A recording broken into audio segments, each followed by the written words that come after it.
I'm using this double-sided carpet tape by All Flooring Now from Amazon. I am making sure to use a cutting board and a really sharp knife because this tape is sticky and thick. I am going to apply this tape to all four corners of my rug to make sure that it stays in place and to prevent it from sliding around and bunching up all of the time. It tends to move around when I'm vacuuming on it, walking on it, or my dog is on it. The roll is 2 inches wide by 90 feet long, so I have plenty of extra to use for my future flooring projects. This tape says that it can also be used for outdoor patio rugs, so I'll definitely keep that in mind.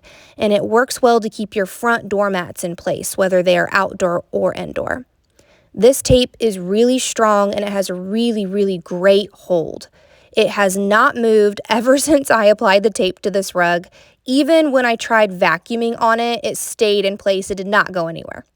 I wanted to make sure that this did not leave a residue or damage the flooring in any way, and it didn't. Overall, I am really pleased.